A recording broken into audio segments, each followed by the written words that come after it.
have our last speaker of the day is Nancy. She's joined us from United States, and she will talk about the brief into sumptuous slumber. I don't know if I pronounce it very well, that word. And I'll let you introduce yourself, Nancy, first. All right, we are going to start. We're going to have fun. This is going to be interesting. And this is really, really important, because without good sleep and without good breathing, you cannot thrive.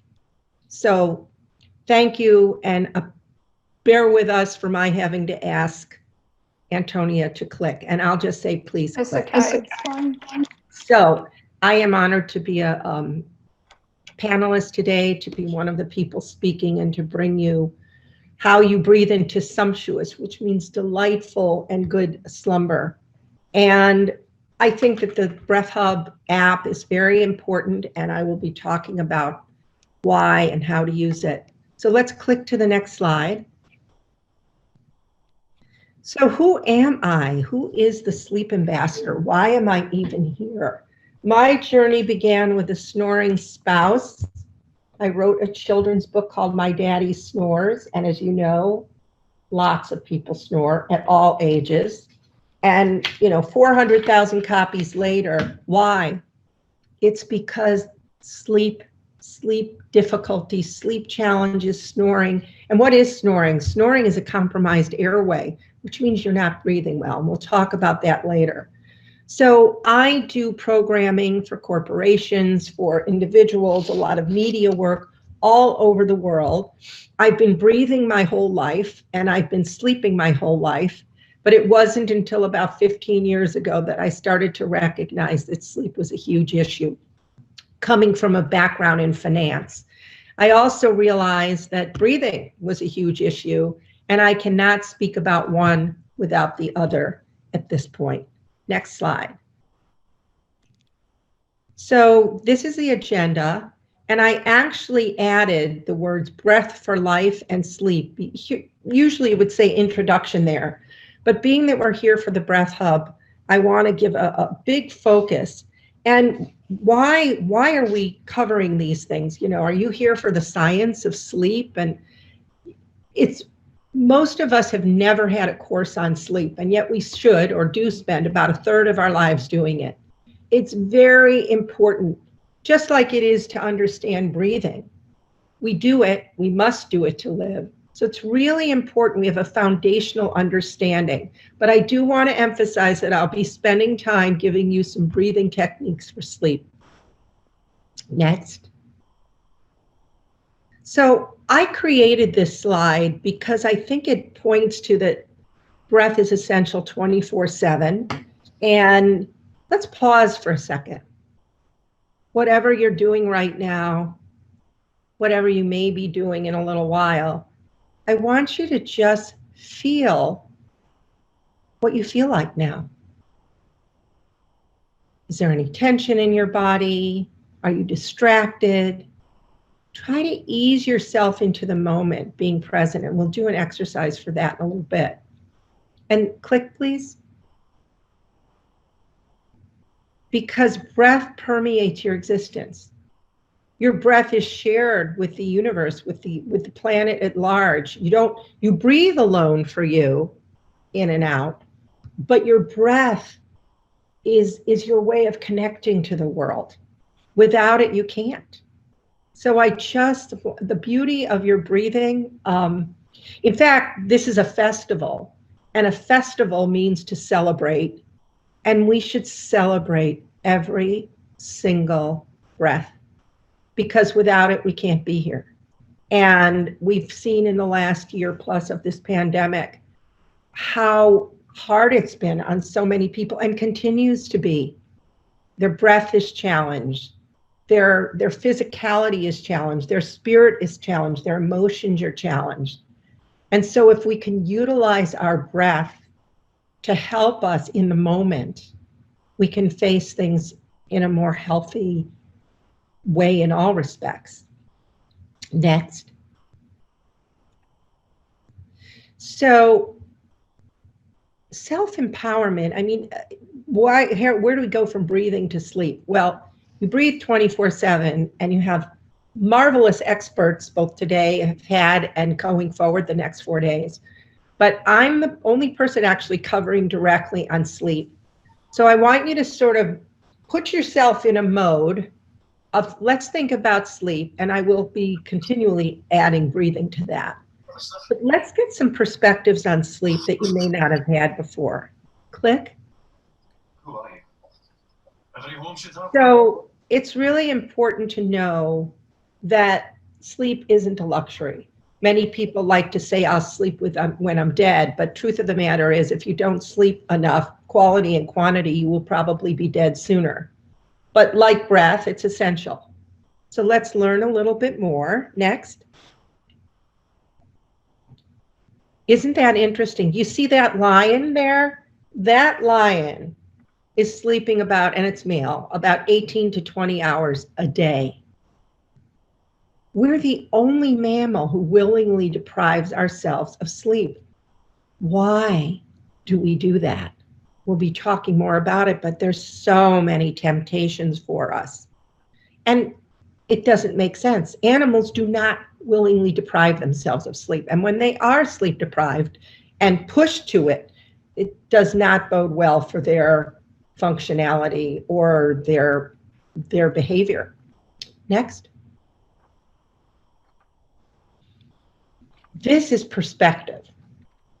If you look at the next 10 years of your life and think about the 3 spent sleeping, about 30%, will directly impact the other 7, it's really hard to ignore it anymore.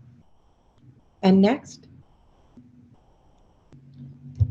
And we all talk so much about sustainability of the environment, with respect to climate change, but think about this. You have an internal environment. There's the external environment, but you have this intrinsic internal environment that is miraculously designed, if you think about it. I mean, the billions of cells in your body and what they do and how they know what to do. But not getting enough sleep isn't sustainable. I wrote an article on Chopra.com, CHOPRA.com, called Sustainability and Sleep, Protecting the Environment Within and Around You. Because when we don't get enough sleep, we are negatively impacting the environment around it. I mean, think of this. If you are totally dedicated to sustainability and taking care of the environment, but you're up at 2 in the morning because you don't sleep well or you're working really late, you're using resources. You're taxing your internal resources, and you're using energy on your computer, you're maybe consuming more food. So just think about this. You have this beautiful internal environment. Your breath in and out keeps it functioning.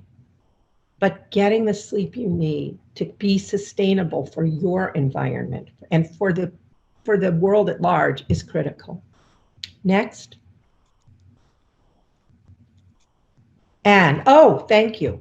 Only you can sleep for you. So earlier, Nancy Gray said something about, we are all one, we're all part of everything, and that is true. How we breathe, how we sleep, everything affects, we're all connected.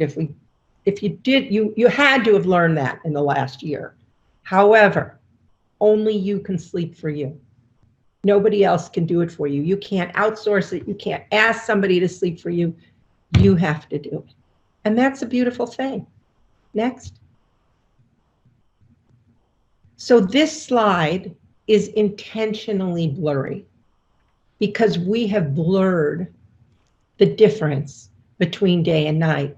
We can thank Thomas Edison for the light bulb. We can thank Steve Jobs and Bill Gates for these beautiful devices and for the computer you're on and all of these beautiful things.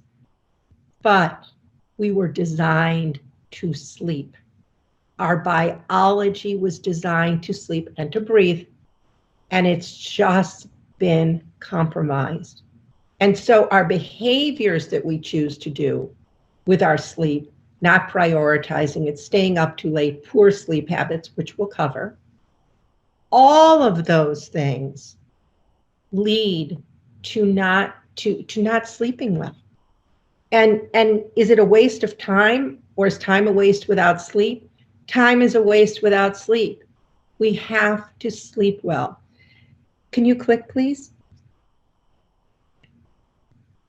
So a good night's sleep begins when you wake up. And we'll talk about that again more later. What do I mean by that? Because everything you do through the day, how you breathe, how you process anxiety, what you eat, what physical movement you get, what you're exposed to, what you're dealing with, what triggers you, what doesn't, all this noise is going to impact what happens when you lay down many hours later to sleep. At the same time, please click. A good day is going to begin when you go to sleep the night before, or if you're a shift worker and you're sleeping days, you know what I mean.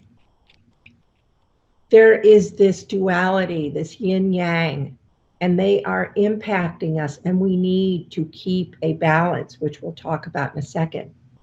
But what's happened is our biology, which is not shifting anytime soon, has not changed, but our behaviors have. And we are inflicting our behaviors on our biology, and it's showing up in all kinds of ways. And we can take actions that are going to keep us healthy and thriving. Next.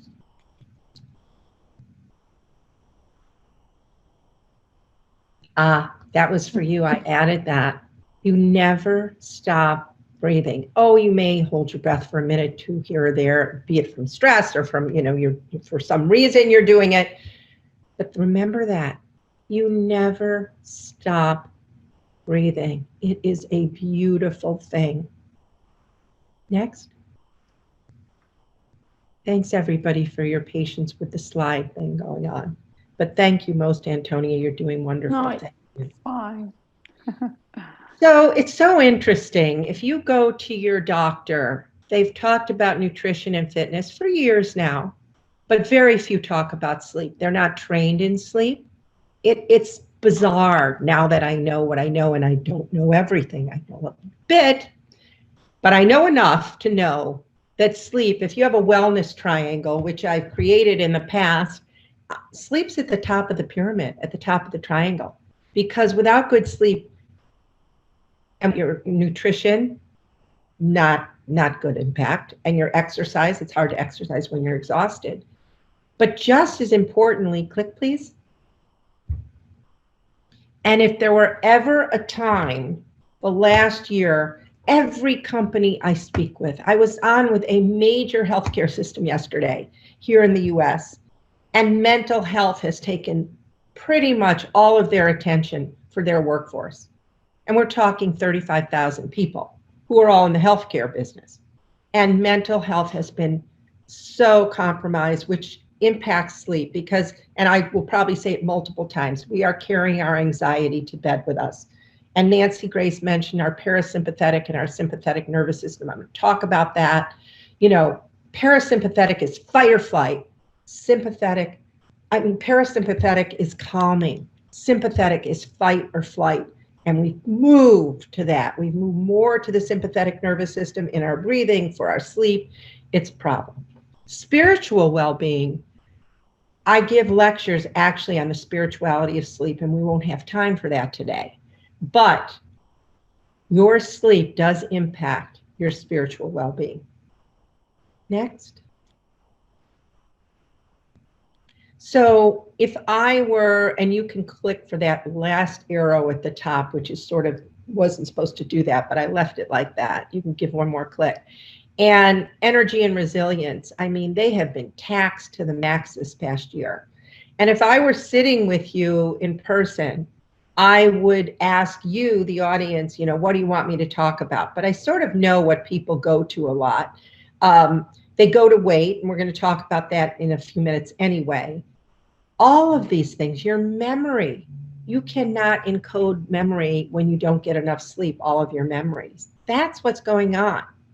Your reaction time and your judgment when you're overtired, you should not be driving drowsy, because if you are, both your judgment and reaction time are compromised. So sleep is impacting all aspects of your life. Click, please. And one more. So we won't spend much time here, but executive function, you don't have to be an executive for this term, executive function, to apply.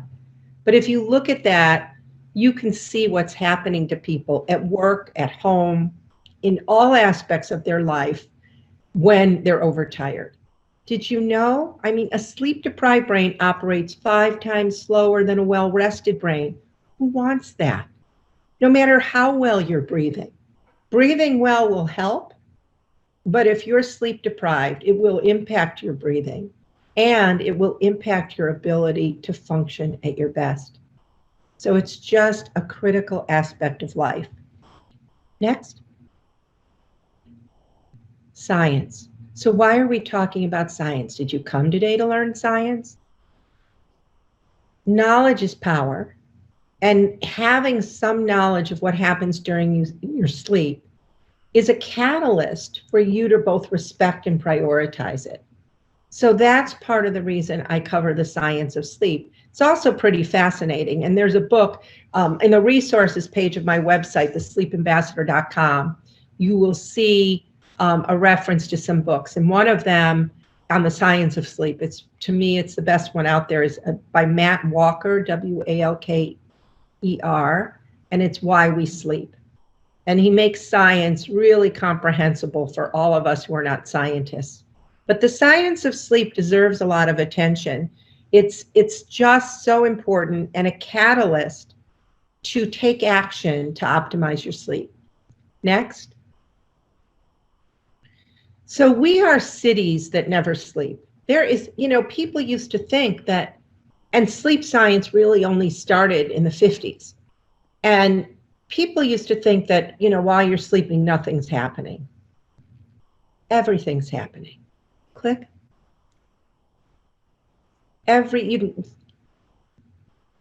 Unbelievable vital processes are occurring throughout your body. Every organ is involved during sleep. And this ring here, you can click to the next one, is this circle here shows that we should go through 4 to 5 cycles per night for that amount of time. Why? We need to go repetitively through these stages, and they aren't all timed the same, but we need to go through these different stages to experience all the different valuable aspects and the physiology of what's going on, both in our brains and our bodies. And I'm going to cover a few of those things. It's pretty fascinating stuff. I mean, really unbelievable what's going on. But we're not consciously aware of it because we're asleep. And remember, you're breathing through all of this. And your breath rate will change during different cycles of sleep. It's unbelievable how our bodies are designed. Next. So most of us know at this point that REM stands for rapid eye movement. And why? Well, in the 50s at the University of Chicago, which is actually where I am, in the city of Chicago, not at the university, the experiments they did with cats showed that during this one phase of very deep sleep, the only thing that was moving was the eyeballs. What was happening in the rest of the body? What's happening in the rest of your body while you're sleeping? Well, if we were doing hand raises, I would love to know, but I'm sure there's a few of you who have awakened from a dream. Antonia, have you ever awakened from a dream where you feel like you can't move, like you're paralyzed? Probably yes. I would say so yes. People it's a pretty scary feeling. Guess what? During REM sleep, during dream sleep, our body, our limbs are virtually paralyzed. For real. That is supposed to happen. Scientists believe that it's to keep us from acting out our dreams. There is a sleep disorder, a REM sleep disorder, where people actually, their limbs do not become paralyzed and they might act out their dreams. So during REM sleep, your limbs are virtually paralyzed and a ton of stuff is going on. In many ways, your brain looks like it's awake. Well, and whether you remember your dreams or not, you're likely having them if you're not. And so you don't have to remember them. But dreaming is very important. It's a time that we process thoughts. It's a time that we process emotions. And usually dreams progress in duration during the night. Like when you first go to sleep, a dream could be, usually you're well into a half an hour past in sleep, but you could have a 2-minute dream. Whereas if your alarm goes off in the morning and you're in the middle of a dream, that's very typical. It could be an hour by then. So main point from this slide, because we could spend an hour on this and go into all kinds of depth, is that you need enough sleep, quantity and quality, to go through the stages and cycles of sleep. So next.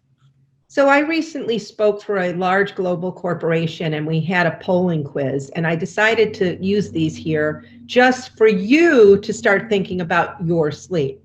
So how much sleep do you get most nights? And the answers would have been less than 6, 6 to 7, greater than 7. And we'll talk about how much you really need. It's different a little bit for everybody, but unless you're what's called a short sleeper, and there aren't many of those, you really do need about 7 to 9 hours a night. But just start to pay attention to how much sleep you get and how much you think you need. Next. So what's important? Let's just click on all 3 bullets. There's 3 bullets. And let's talk about them. So most people focus on quantity. And 7 to 9 hours is what's stated for adults. And by the way, it changes through the life cycle. And by the way, it's not as you get older, you need less sleep. It may be when you get it. And often for elderly, it's more related to pain than anything else. But what's really important is the quality of your sleep. I'd rather hear somebody was getting 6 hours of really straight, good quality sleep than tossing and turning for none. And we'll talk about why you might be tossing and turning. But just as important and not often talked about is consistency. You see, you have a body clock, also known as your circadian rhythm. And 3 scientists received the Nobel Prize a few years ago for their work on finding that every cell has a clock. We are hardwired in our circadian rhythm to operate a sleep-wake cycle based on dark and light. And because of all these beautiful lights that we have in our world that we created, it's really playing havoc with our sleep. And we are making choices to be inconsistent. Your body clock loves consistency. It's like it would love to go to bed and get up at the same time 7 days a week. Is that realistic? No. But the more you can stick to that, the better your circadian rhythm and your organs and your body function. So keep those things in mind. And just honoring your physicality, honoring your physiology and your brain health. Next. And speaking of brain health, as I said, there's so much going on in our brains and our bodies. So the first slide, it's really the housekeeping that's going. I mean, the first bullet, you can click. So we have this remarkable mechanism in our brains called the glymphatic system, discovered in the last decade or so. And you all have heard of your lymphatic system. But what's happening in your glymphatic system is your brain is literally cleansing itself of toxins like amyloid beta, which when it's a problem for early onset dementia and for dementia, that your brain becomes filled with almost like a plaque. But during deep sleep, your brain, it's amazing, it's cleansing itself. And when you don't get enough quality and quantity of sleep, your brain effectively becomes like a dirty kitchen. And there's a wonderful TED-Med, T-E-D-M-E-D talk called One More Reason to Get a Good Night's Sleep. And in 13 minutes, you'll learn the basics of the glymphatic system. And nobody was talking about sleep for immune health before the pandemic. But research is showing us more and more how important that is. And I'll talk about it in a little depth in a second, because more than ever now it deserves attention. Next. So I mentioned on an earlier slide appetite regulation. Did you know that you have two hormones called ghrelin and leptin? Ghrelin is the mechanism that tells you whether or not you're hungry.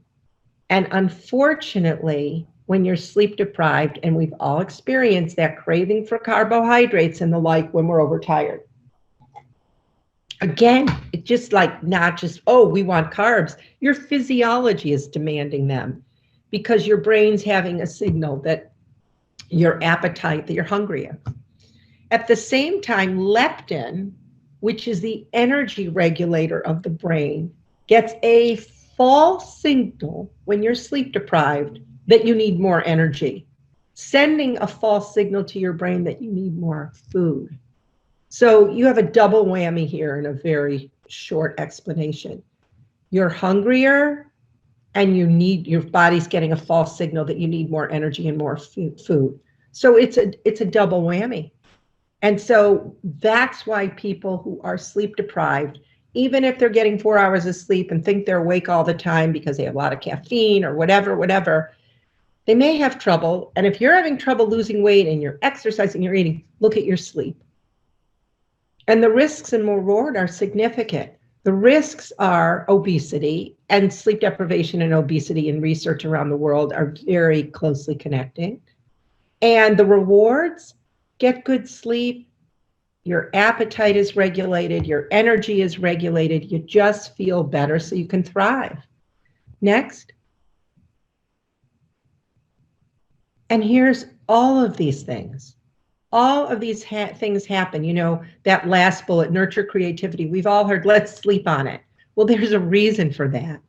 Because when you're getting good sleep, all your creative juices are being rejuvenated, nurtured. And back to my slide before of how sleep impacts all aspects of our life, all these things are being impacted during sleep. And consolidating and encoding memory, I mean, it's really fascinating. That's when it happens. I don't know how students, some of them who get so little sleep, can remember anything for a test the next day if they were up all night. So again, lots is happening while you sleep. And again, you're breathing through the whole thing. Next. So this is really important, and you can click on the bullets. So I'm not going to take the time to go through all these, but I do want to mention that they're all related to insufficient sleep. And depression and anxiety were not really recognized as much as they needed to be, but are now correlated with insufficient sleep. And we've certainly seen this in the last year with the pandemic. Next. And you can click on the bullets. So I just wanted to say, you can read the different cells. This is all happening during sleep. And for the record on vaccine efficacy for all of us, there's been a lot of research on the flu vaccine, which showed that people who were sleep deprived, the vaccine was less efficacious, it was less effective.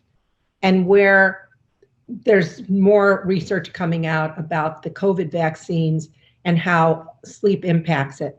And all I can say is, if you've been vaccinated, that's great. If you haven't and you do intend to, do your best to get good sleep the nights before the vaccine, and certainly if you're fatigued or tired after.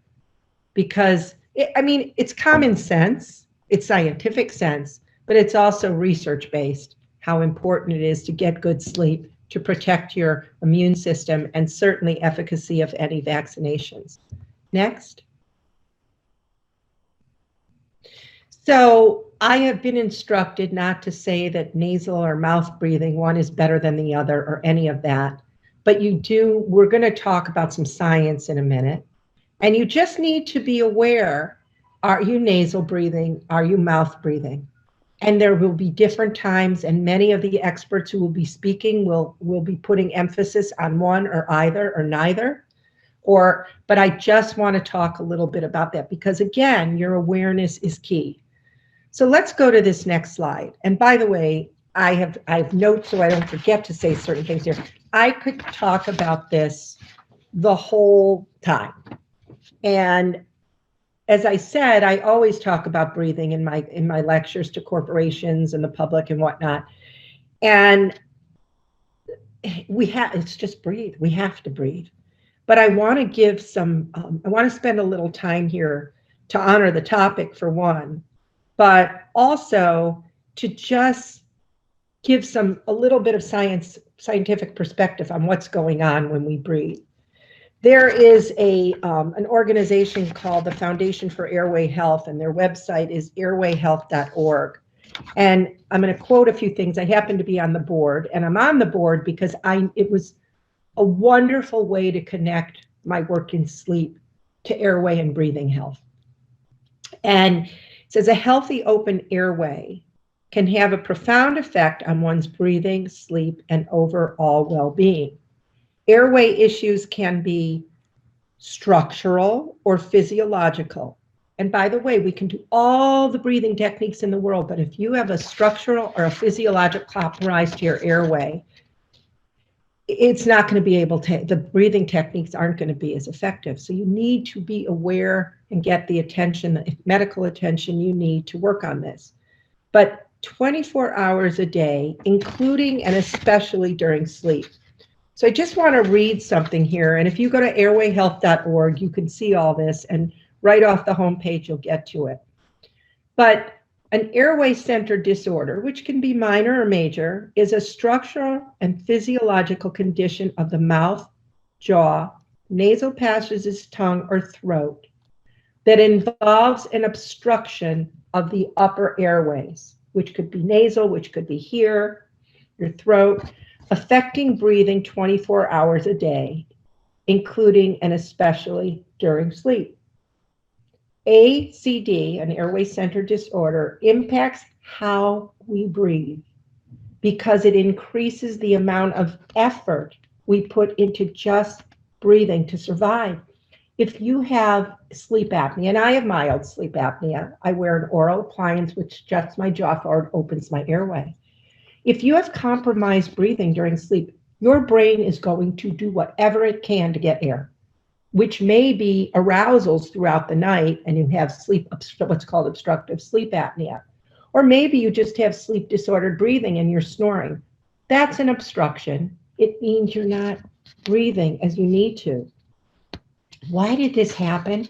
It's really fascinating. I'm not going to spend a lot of time on it, but I am going to give you a resource where to learn.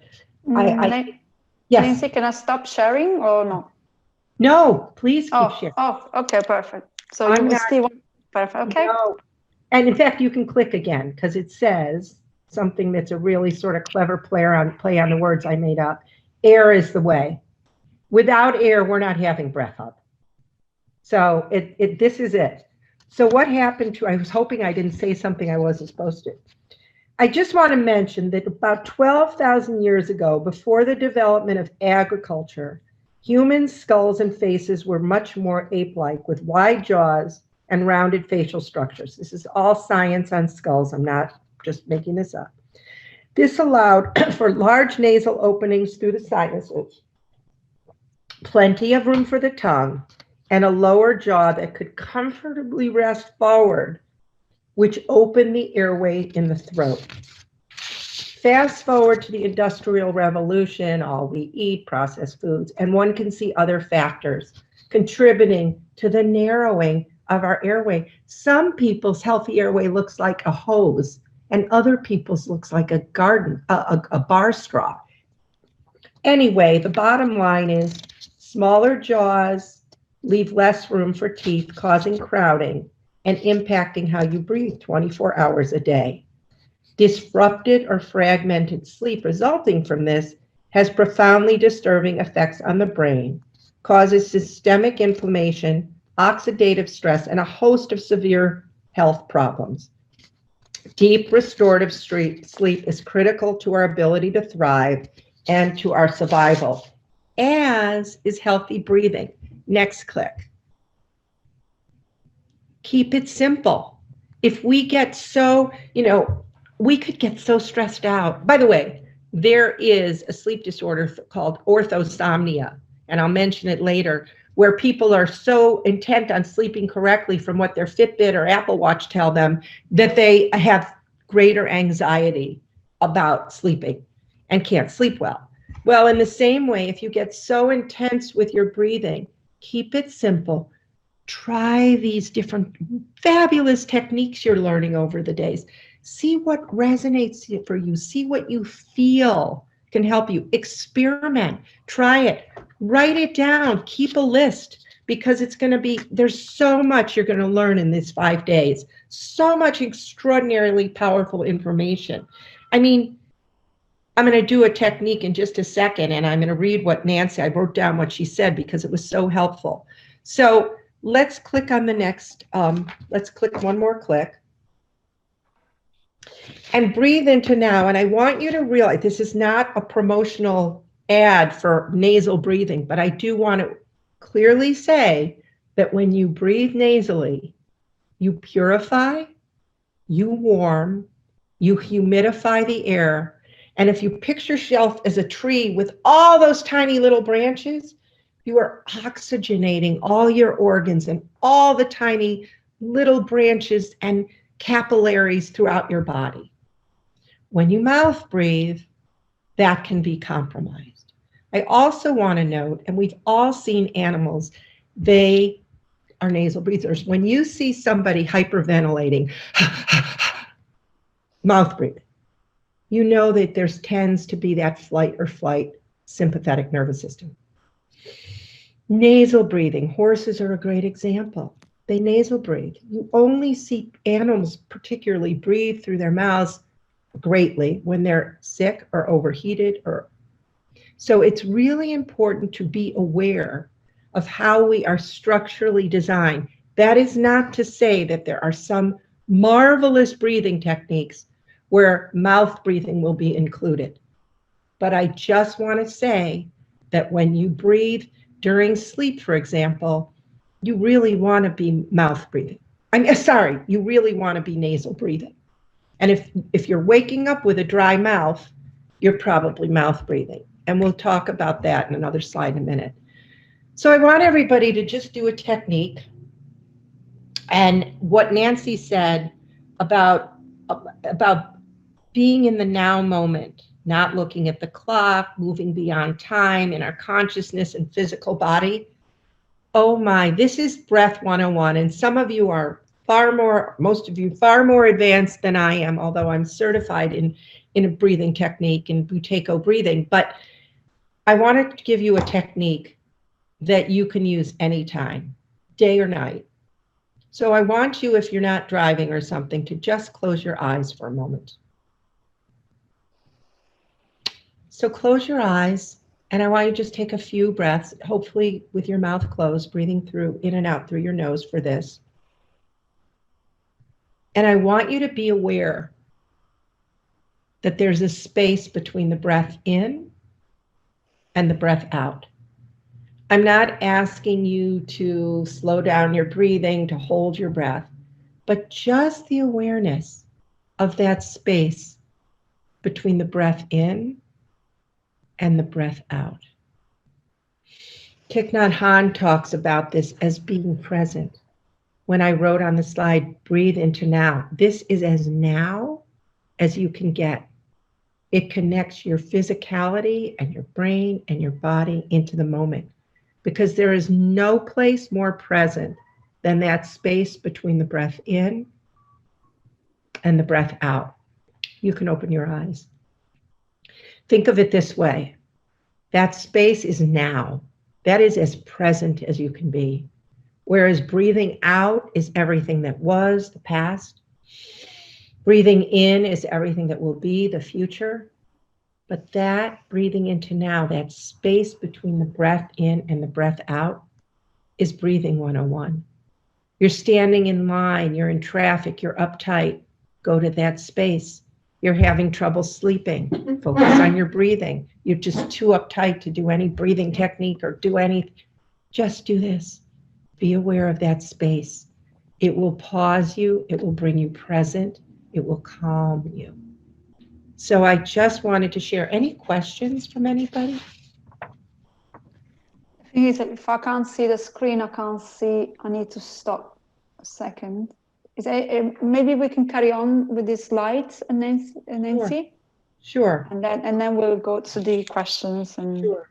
Next, I just want to give some resources because I'm your curator.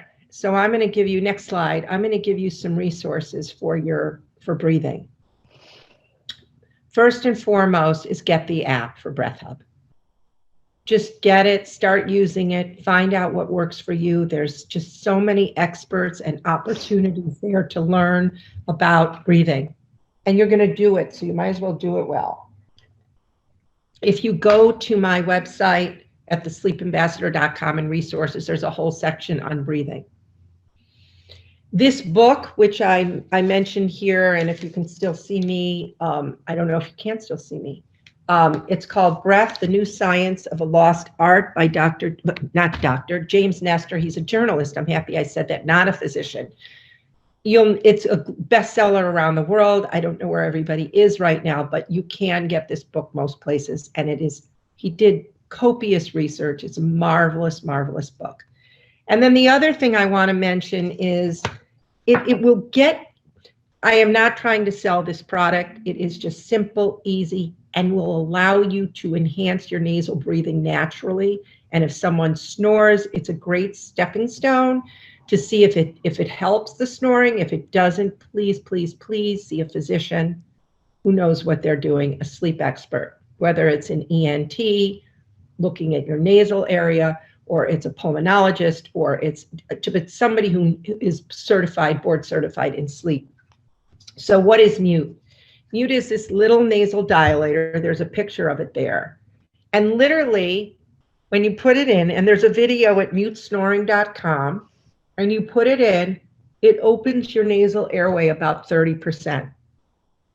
And so many people, if you have a deviated septum, you may be breathing out of one side that you haven't breathed out of years, congestion, or even just to enhance your nasal breathing, because over these millennium, our facial structures got narrower. It's impacted our ability to breathe fully. So I would highly recommend, you can get this pretty much around the world, that you try this. Watch the Mute Snoring video, because it's hard for me to show you everything, so you don't put it in upside down. It's comfortable, it's non-invasive, and it will give you an opportunity. There's different sizes. That's called the trial pack, the purple one, so you can see what size you are. And it's a game changer for many people, because it gives them the opportunity to enhance their nasal breathing, both for snoring and just in general. By the way, it's incredible to have worn under a mask. Really helpful. Turbine is the version that's for athletics, for during the day. Chris Froome won the Tour de France wearing this multiple times, but it's structured a little different because you're upright, you're working out. So it's anatomically a little different than Mute, which is designed for when you're laying down for sleep. But I feel an obligation, because I'm doing research for you. I'm looking all over the world. I see a lot of things, and I want to send you to things that can make a difference without a lot of expense and giving you a lot more to do, but that can help you. So go to that. And in terms of all kinds of therapies, from breathing therapy to something called myofunctional therapy, which works on your jaw, your tongue position, your swallowing, your breathing. It's a marvelous technique taught pretty much around the world. It's myofunctional therapy. So those are some resources for you. But again, please, if you don't have it already, get the Breath Hub app. Next slide. So what is disordered sleep? I don't love the term sleep hygiene, which is used in the field, but disordered sleep are poor sleep habits or poor sleep hygiene. And a sleep disorder is a bona fide medical condition. Many of them cross over. I would say most people who have sleep disorder also have disordered sleep from years of chronic difficulties with sleep. So, but see what I put at the top there? You're not going to see many people talk about disordered sleep with poor breathing. But if you're going to sleep congested and you're waking up with a dry mouth or you snore, it doesn't mean you have a sleep disorder for sure. It may be indicative of that. But how you breathe during sleep, and you're not in control of it, you're asleep. But your consciousness knows whether or not you're getting air well or not. So it's really important to understand how you're breathing during sleep. And I said, if you are waking up with a dry mouth, it's indicative that you're mouth breathing, and that isn't good, because you want to optimize the intake of air throughout your body to your lungs, to your heart. And you want it to come in the right way and benefit you the way it's supposed to. So on the right side under sleep disorder, insomnia is the number one sleep disorder, but research is showing, and many of my sleep research colleagues and clinicians would tell you that many people who think they have insomnia actually just have poor sleep habits leading to it. Like, we'll talk about what those culprits are in a second. But sleep apnea, 20% of the adult population in the US and pretty much globally has it. And listen to this, 85% are undiagnosed. And of those treated, at least half don't follow treatment, because it may be, you may know someone in your family or yourself who wears a CPAP, which stands for continuous positive airway pressure, which is basically a blower motor to open your airway back to the airway. Or I wear an oral appliance, which is a dental device that juts my bottom jaw forward and opens my airway. So really be aware, if you feel you're at risk for a sleep disorder, then you really need to get care and be evaluated. And if you just have disordered sleep, we're going to go through some tools and you're going to focus on it, just like you're here to focus on your breathing at the festival. Next. So just click all the bullets, and the last one is what we're going through now. These are all different things that impact our ability to sleep. And what I would say is, if it's a mental health, stress, and anxiety issue, and Nancy alluded to those in some of our previous speakers, and you have trauma and things, get help. Don't try to do this all on your own. You can sleep on your own, you can breathe on your own, but you need help when you need it. And it's so important. It's so important. You owe it to yourself for self-care for all of these things. And if you have a crying baby, it's going to interrupt your sleep. So look at sleep as a family affair and find ways for everybody. If you have kids, teach them about sleep. Find some interesting tidbits on the internet and just Google it and talk about sleep. Make it something that people look forward to instead of dreading. Travel and jet lag is starting again. So all of these are just impacting your sleep, and you need to be aware of ways to help yourself address them. Next.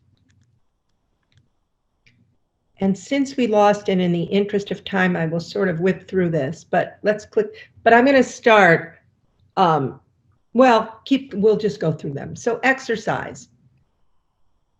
It's not good to exercise within a couple hours, 2-3 hours of sleep, because you're raising your body temperature and you're causing all this stimulation just when your body needs to slow down. Caffeine stays in your body for up to 12 hours. If you have trouble falling or staying asleep, you should really stop caffeine. Anybody should after 4, but certainly before, by noon if you really have trouble falling and staying asleep. Alcohol, big myth that it helps me fall asleep. Yes, it helps you fall asleep faster, but it plays total havoc with your sleep cycles. So if you have a tendency to say red wine helps me fall asleep, a really good thing to do would be to see how your sleep is. And then if you can stop it for a number of days, see the difference. See what happens when you don't. Food and liquid intake before bed. If you eat a big meal right before bed, or you're drinking a lot, your digestive system and your bladder are going to say, time out. Do you want me to lie horizontal and sleep? Because I can't process all this food and all this liquid and sleep well. So your either bladder's going to wake you up, or you're going to get indigestion, because processing food and digesting are much better done upright than laying down.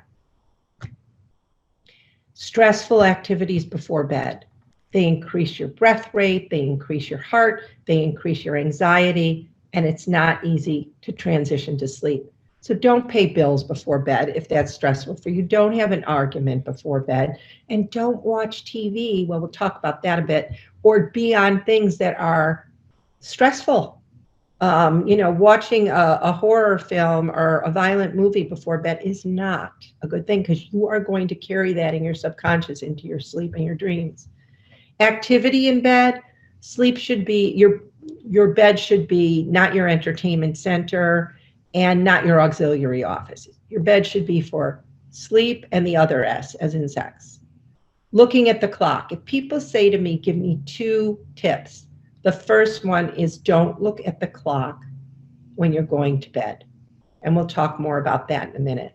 And even Nancy said, free yourself from time. Move beyond time is what she said. Technology. Let's go right to technology in the next slide. So, actually, we have a few before that. I just want to say, and you can click on, great sleep is possible and not just a dream. And the next slides, the rest of our time is really about empowering you to get good sleep. Oh, so sorry. No, that's okay. So just keep this in mind. If you're sleeping with your phone on next to your bed, it's likely not serving you for sleep. Now we get to technology. Next. So, bedtime culprits. Your phone, see that light that's coming out of the phone into both she and he? That light is sending a signal to the pineal gland, pineal, which is the smallest organ in your body. It's the size of a grain of rice or a pea. And what's happening is through your melanoptin receptors, it's saying, hey, we're not going to bed, stay up, stay alert, because we did not evolve to process this beautiful blue light. It's not that blue light is bad, it's just the wrong time. You want blue light when you get up in the morning. You want blue light during the day from natural light, but you don't want it in bed. Other culprits are TV, screens from a computer or a tablet, all of it. And not to mention, and there's so much out there about blue light, but it's a little bit misunderstood. Blue light's okay, it's the wrong time. And when you get exposure to blue light from the phones that these people are getting, it is impairing the release of melatonin, which controls our sleep-wake cycle. It's not the hormone that helps you sleep per se, that's misunderstood. It is the hormone that regulates your sleep and wake cycle. And it doesn't come out when you lay down, it's coming out as it's getting dark out at night. So if you have bright lights in your house, dim them at night. Brain switch, you want it to be turned off, whether you're looking at blue light or not. You just don't want to activate your brain before sleep. Sleep trackers. If the information your iPhone, or your Apple Watch or your Fitbit or whatever else you use is giving you information that's helping you improve your sleep, great. Like if it's helping you how many steps you take a day and it's getting you to be more active, great. But if you're competing with yourself because you only got X hours of REM sleep and it's not accurate, it's really the comparison from day to day and what's the graph look like for your sleep over time. But if it's just giving you information that's making you uptight, maybe you're going to develop orthosomnia, which is sleep anxiety from trying to sleep correctly. So if the tracker's giving you information that's changing your behaviors for the better, terrific. And the solutions, well, one of them is breathing. So recharge your devices out of your bedroom so you can recharge in bed. That is a great tip. Next. And that's it. Use an alarm clock instead of your smartphone because it's too tempting. In fact, I'm just going to tell you right now a tip. It'll come up in a later slide, but I'll give you a wonderful tip is to set your phone alarm about an hour before you go to bed. And you set your phone alarm and it goes off and you go to your phone. And what are you going to do now? If you're using your phone as your alarm, you're going to set it for the morning and you're going to put it across the room. If you're using a clock, go set your clock, which is great, instead of your phone. But don't keep your phone next to your bed because it's too tempting. I don't know anybody. See, there's a text from my sister. I don't know anybody who, if they pick up their phone because they get up to go to the bathroom and they're having trouble falling asleep, and they look at their phone, they see a text. Can you ignore it? I don't think so. So you need to get your phone away. So in a minute, we're going to talk about, okay, so now you set your phone an hour before bed, you set your alarm for the morning, you put your phone away. What are you going to do for an hour? That's what we're going to get to in a moment. Next. Your sleep environment. It should be cool, dark, quiet, and peaceful. So in the first bullet, your room should be, the lighting should be very dim. You can click. And your room should be, cool, dark, and quiet. Comfort, mattress, and pillows. It's an investment. I'm not saying you should spend what you spend on a car, but where do you spend more time? People hear X dollars for mattress, they think that's ridiculous. Are you comfortable?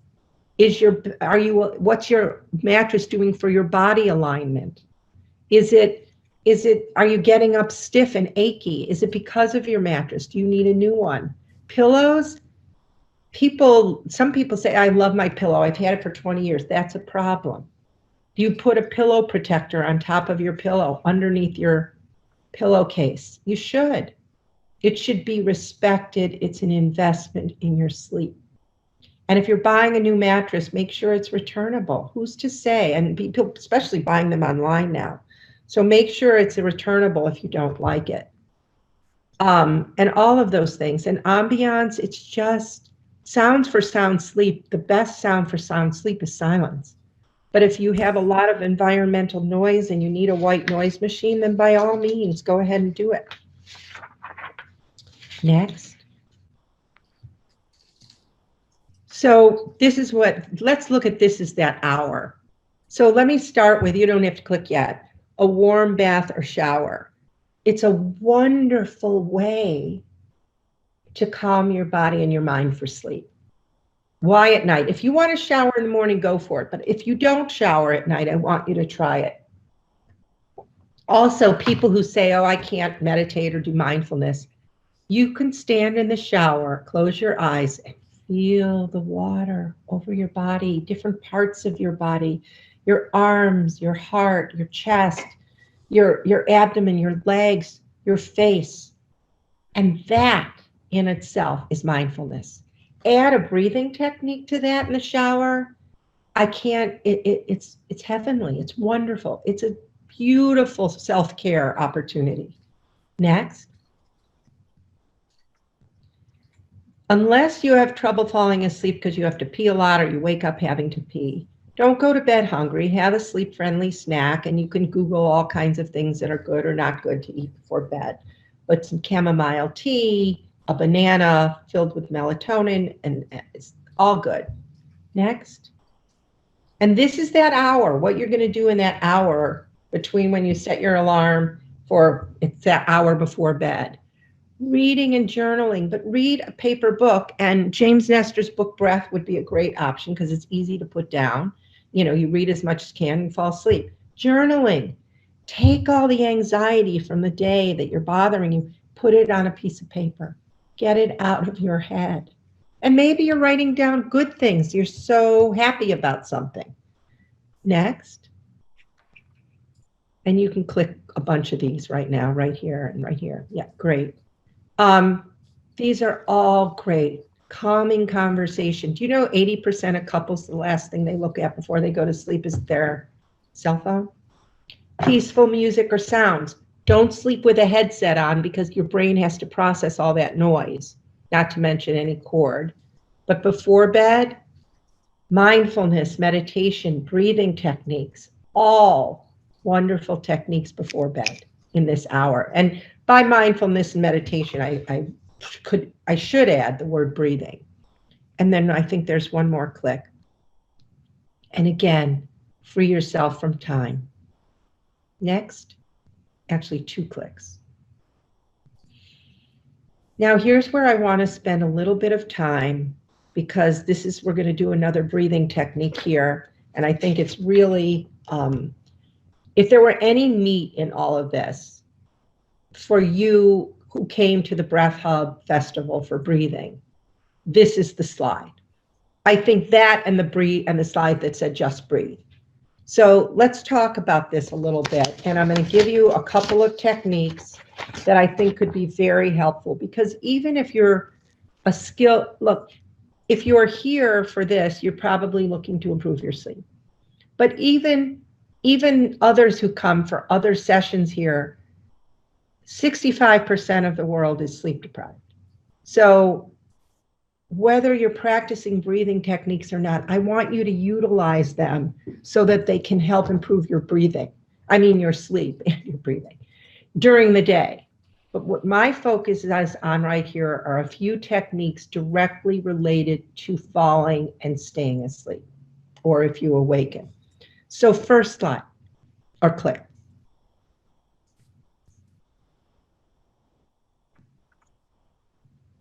This is so interesting. I talked before about the space between the breath in and the breath out. Now I want to address body awareness. Did it ever occur to you that your body is always in the present? Your body is never in the past or the future. It is now. So focusing on body awareness is an extraordinarily effective way to get out of your head and into your body, which is present. It's the mind that's usually in the past or the future. Next. Gratitude. It is a wonderful way, research driven or research confirmed, that gratitude takes us away from frustration, anxiety, worry, and puts our brain into a posture, so to speak, of feeling of awakening, enlivening the positive aspects of our parasympathetic nervous system, of our brain, of our psyche, of our consciousness. Next. And we are so blessed to be able to breathe. And you know many breathing techniques. And you are learning many breathing techniques. And if there's a certain one you want to use in bed and it's working for you, there's so many different, whether it's Yoga Nidra or so many apps, and Breath Help will have, I'm sure, many breathing techniques for sleep. But I'm going to do something a little differently right now. Next. I'm going to combine them. I find it I've been meditating. My anniversary with Transcendental Meditation will be 50 years this July. I've been practicing yoga for 50 years. I've been doing breathing techniques on and off all these decades. And it occurred to me as a sleep expert that what could I do for people that didn't take more time, that was effective, efficient, and utilized age-old practices and combining them. So if you're in a position right now, I want you to close your eyes, and I want you to pretend, because this is for sleep, that you're laying down. So please lay down. And I want you to breathe a few breaths, preferably with your mouth closed. You're breathing in and out through the nose. Now I want you to breathe all the way down to your feet. The air is going there anyway. And I'm not asking you to tense up your feet or one of those kinds of techniques. I want you to be aware. We're combining body awareness, gratitude, and breathing. I want you to take your breath into your feet. I want you to be aware of your feet, and I want you to thank them. I want you to say, feet, you get to rest now. Look whatever they did for you that day, if you want to think about it. Now I want you to breathe up your legs. And if you have a knee problem, spend a little love there. Give it added attention. It will appreciate it. There is a physiological correspondence from every mental thought. So if you have a sore part of your body, give a little extra love and attention there. And breathe up your legs and tell them, you get to rest now. Thank you. Now breathe into your abdomen and thank it for all the digestive work it's done, and that it's going to be processing nutrients during sleep. And maybe most importantly, breathe into your heart. When is the last time you gave your heart gratitude? If you want to put your hands over your heart, and maybe spend a little time just being grateful. Now, you may be asleep by now, but if you're not, keep going and go your arms, your hands, give your hands love and attention and thank them. They get to rest now. And then go into your head. And oh my, for those of us who can see, think of your eyes, what they have to process all day and discern between. Thank your eyes. Tell them they get to rest now. Your ears, your nose, your mouth, your brain. Thank your brain for doing its nighttime work ahead of time. Now you can open your eyes. Make this work for you. It is a wonderful, I get such good feedback on it because it enables people to find a way to combine body awareness, gratitude, and breathing. Next. Oh, and if you awaken during, you can always use this anytime. This is so important. Also research-based, especially the research that's been done on PTSD and thinking positive thoughts, because there's a book called Wishes Fulfilled by Wayne Dyer, D-Y-E-R. Wayne passed away, ironically, of a brain tumor, if I recall, but he wrote a book called Wishes Fulfilled. And he has a chapter on sleep, chapter 8 to be exact, and he talks about other scientists bringing it in, but thinking positive thoughts in the moments before you fall asleep. Why? Because it's going to pre-program your subconscious to go there during sleep. If you go to sleep angry and frustrated, and I had something I was not happy about last night, and I had to take my brain to positive thoughts and to feel what it felt like when I thought those thoughts about something wonderful happening or shape-shifting the situation that I was upset about and just thinking positively. And I had a beautiful night's sleep.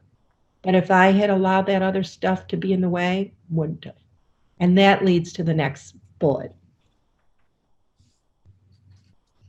If you toss and turn or awaken during the night, number one, do not look at the clock. The minute you look at the clock, what's going to happen is your brain is going to be activated and you are going to start thinking. And I know we only have a few minutes. Do we have a few minutes to go over because we started late with the previous one? Antonia? Sorry, say it again. Do we have an extra 5 minutes? Yes, of course. Yeah. At least? Yeah. Great. Yes. I appreciate Do you want that. me to still share or can I just? No, we're not done. Okay. So I want you to make a click so don't look at the clock. Your brain is activated and you're thinking about what you have to do the next day. So please click again. And I am going to teach you now Ed Harold, which is Ed Harold, double R, Harrold, was supposed to speak but could not. And he's just wonderful. I was so excited that he was going to be speaking. But I'm going to give you a technique of Ed's, which is really wonderful to help you fall back asleep. It's not so much to help you fall asleep. Alternate nasal breathing, also known as pranayama, may be good for that, or the combination technique I just showed you. But here's what you do. Ed teaches this. It's pretty wonderful. I do it. If you wake up during the night and you can't fall back asleep, here you go. Take your thumb and cover your right nostril. So you've taken your thumb, you cover your right nostril. Now, you exhale through the left nostril. Take your ring and middle finger and exhale through your right is covered. Exhale through your left nostril and then inhale through your left nostril. So it's out left, in left, and then cover the left and breathe out through the right. Now it's simple as pie. You're going to breathe in through the left, out through the right, in through the left, slowly, calmly. Relax your jaw, relax your face, your body. And you're going to do this. Now, Ed says 5 to 10 times. Ed's Ed. I may need to do it more times than that. So again, cover your right nostril, breathe out through the left to get started. Now, in through the left, out through the right, in through the left, out through the right, in through the left, out through the right. As many times as you need. Try that. It's pretty cool. And don't look at the clock. Next.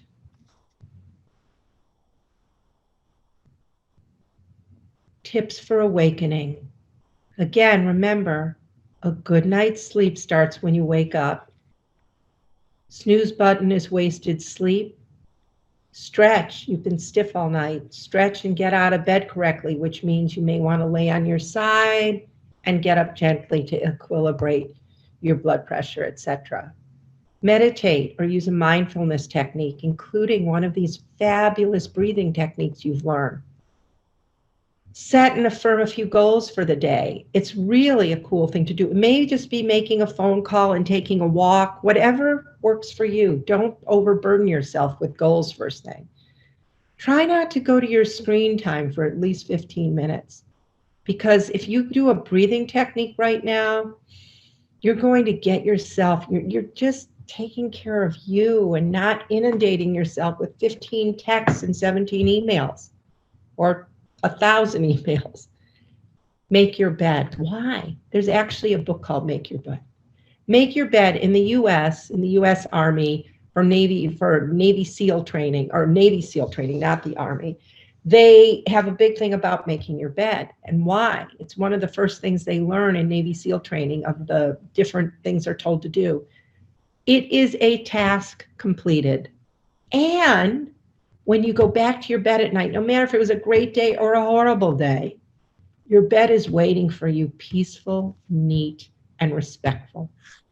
And so making your bed is a wonderful way to separate day from night and to honor your sleeping space, your sleep sanctuary. Get exposure to daylight, start moving. And now is a great time for blue light. And now is a great time to check your breath. How are you breathing when you get up? If you're feeling really calm when you get up, just remember what that feels like all day long so you can go back to it and you can use the Breath Hub app or whatever you need. In fact, let's go to the next slide. So it's a great time to prioritize your sleep and breathe well. So be attentive to your breathing. Remember, what makes you feel like you're really breathing peacefully? And maybe there's times you're not going to be breathing peacefully, but if it's activating your sympathetic nervous system, fight or flight, how are you going to get back to the balance with your parasympathetic nervous system? What technique did you learn from the Breath Hub or from one of these incredible experts to help you do that? And you can read through this last, but the fourth bullet I added during the pandemic: process worries as best you can during the day versus leaving them to address when you lay down in bed. Use a breathing technique to help you do that. Journal. See a therapist if you need one. Talk with family. Just process worries. If you carry them to bed with you, they're going to be carried into your sleep. So please find ways to address your stress that isn't serving you. And probably the first and last bullet, which is why they're in red, are probably like encapsulating everything between, but all the bullets between them. Recognize what you're grateful for regularly. And if it's a bad time and you don't feel particularly grateful, be grateful that you're breathing. Be grateful that you have the gift of oxygen coming in and out of your body. And just give yourself some slack. Be gentle to yourself. These have not been easy times.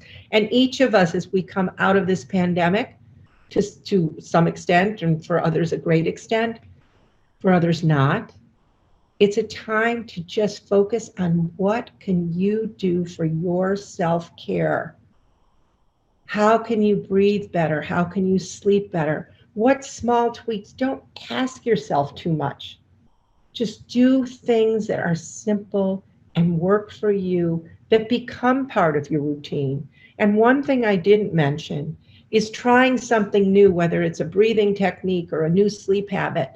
try to attach it to something else you do, like doing the gratitude practice, the combination I showed you, just after you turn off the light. Or you promise yourself you're going to practice that breathing technique before you get out of bed in the morning. Just attach it to something so that it becomes a habit for you and that it's something that serves you well so you can thrive. And it is possible to thrive. Last slide, please. Ah, yes, life is a 24-hour venture. Now you can go to the last slide.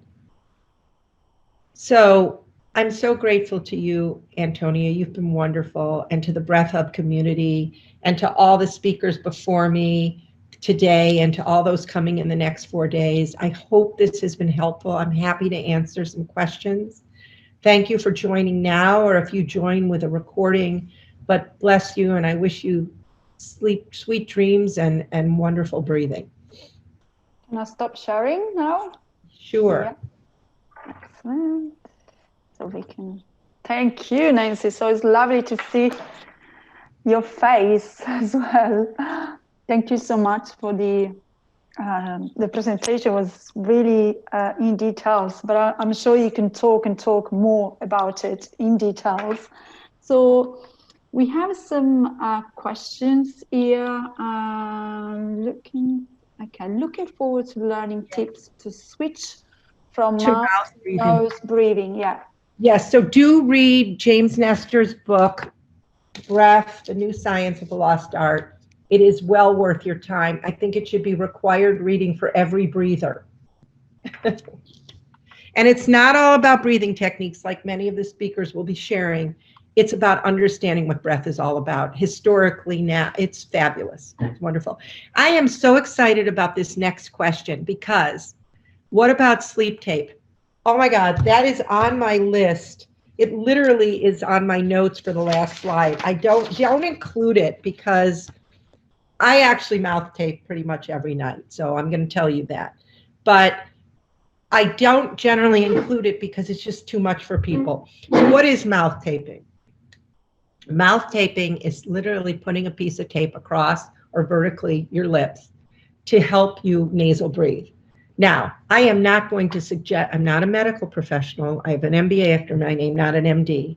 I'm not going to suggest that everybody do this because if you have compromised breathing, compromised nasal airway, congestion, allergies, you do not want to mouth tape and struggle to breathe. However, it's a great thing to try during the day just to see what it feels like. And by the way, you can combine the tape, if you're going to do it, with the mute device because it will open your nasal airway and enhance it. Mouth taping is a very effective, and James talks about it, James Nestor talks about it. It's a very effective way to keep your mouth shut. There is one tape, there's different types of tape. There's something new called myotape. It actually goes around your lips. It doesn't close them. There's another tape called Somnifix that has a little mesh opening there, patented, which is a mental thing for people and I think very helpful. So I love this other, these are great questions. So research taping, I use something by 3M. I don't know if they have it overseas called NextCare tape for sensitive skin. It's blue, it's simple, it's easy. I will tell you, and I can't go into the science now, nor do we know it all. I will guarantee you I sleep better when I mouth tape, along with my oral appliance, and some nights a mute too. So very cool. Doesn't anyone turn their phone off at night when they sleep? I do. My phone's not even in my bedroom, unless I'm using an app to record my sleep for some, something I'm trying. But I don't know. I think everybody should. We're not, again, biology versus behavior. Our behaviors are impacting our sleep. This is one of the biggest culprits. And by the way, somebody was trying to get me to do something with an app and just meet people where they are. I'm going to be the purist. I am not going to tell people it's okay to have your phone next to your bed listening to apps and everything else, because if you see the text from your sister, you are going to look at it. And if you wake up during the night or if you see it just before bed, I'm going to meet nature and my biology where they are. And they are not with this next to my bed. So do all these wonderful Breath Hub apps, but not in your bed. My suggestion, some people can disagree with me, but I can't change your biology, nor can you very quickly. So let's change our behaviors to honor our sleep. Next question, which I love, is I've been playing Delta sleep music by Dr. Jeffrey Thompson on my headphones when I can't sleep in the night. I find it very helpful. It's supposed to put your brain waves back into sleep rhythm. I put it on the playlist, so sometimes it plays for 4 hours. Have you come across this? With Dr. Jeffrey Thompson. If anybody were a brainiac for sound, I mean, Dr. Jeffrey Thompson, just Google him because I can't think right this moment. His name of his institute changed. He's brilliant. Everything he does is brilliant. I have a little trouble having you have a headset on for 4 hours during sleep because your brain, look, I'd much rather you process Jeffrey Thompson's noises. Write to him on his website, see what he says. They'll answer you. He's extraordinary, he's brilliant. And so if that's what works for you, but I really would like you to see if you try some of the techniques I gave, like the combination of body awareness, breathing, and gratitude, try that for a week. See what happens we get so, I don't want to use the A word, I'm not going to use it. We get so dependent on something that we think we really need. But, I cannot believe I didn't say this the whole time.